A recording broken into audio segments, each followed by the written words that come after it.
Chief Meteorologist Chase Jones. Well, I know everybody's excited about the rain, so I'm trying to break it down as we get a better idea of the rotation that's going to take place with some of that early thunderstorm activity. Looks like the storms are scooting up. Now, it's a beautiful evening as we see a wonderful sunset with the humidity on the rise. Now, the temperature is dropping all the way down into those 50s last night, all the way up near those record temperatures, and we're cooling off pretty slowly right now underneath those cloudy conditions and those southerly winds. But by tomorrow, having our eye out for some of this heavy rain shower activity. Looks like it's picking up intensity, but nothing too severe. 75 in San Angelo, everybody else in a combination of those upper to lower 70s across the entire region, always looking for 10 degrees. 74 in Sterling City, 78 down there in Junction, 4 degrees across the entire Concho Valley. It's a beautiful night. Get out there and enjoy yourself, because by tomorrow, wetter weather is on the way. Dew points are way up there in those 40s, and humidity indices are finally up in those 30s, but they're going to continue to rise all night with some of these strong southerly winds as we continue to make our way into the cool down, but more moisture definitely on the way. Now, the high pressure is going to keep this concentration of blue making its way into the Concho Valley, but take a good look at this rotation, the circulation around this as it makes its way towards Louisiana, looking like a pretty severe weekend off towards the east. But here in the Concho Valley, just some light rain, hopefully, but some concentrated flash flooding across the entire region.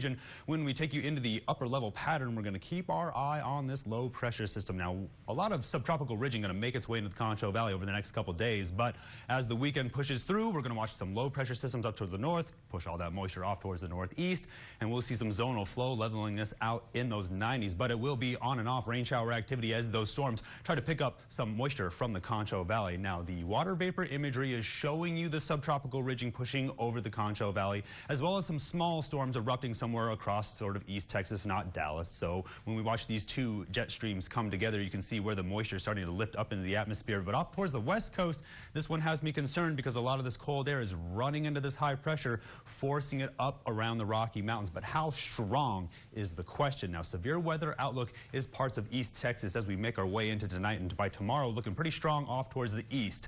Satellite imagery showing you the cloud cover making its way over us right now. I have our eye on this hump. That's going to be the ridge where we're going to see a whole lot of moisture from.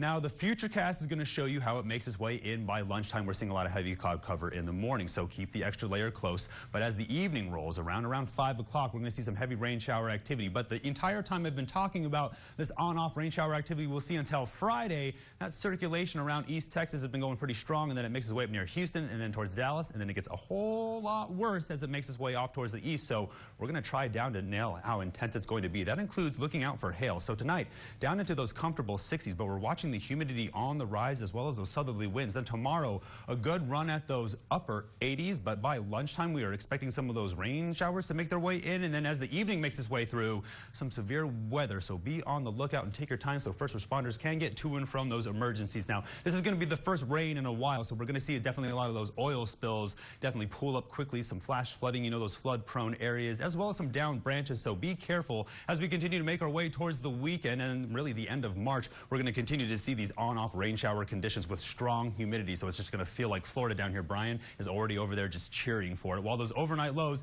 continue to fight back and forth between those 50s and those 60s, but no freezing weather in the forecast. Stay tuned. We'll have more at the break. You're watching KSAN News at 10.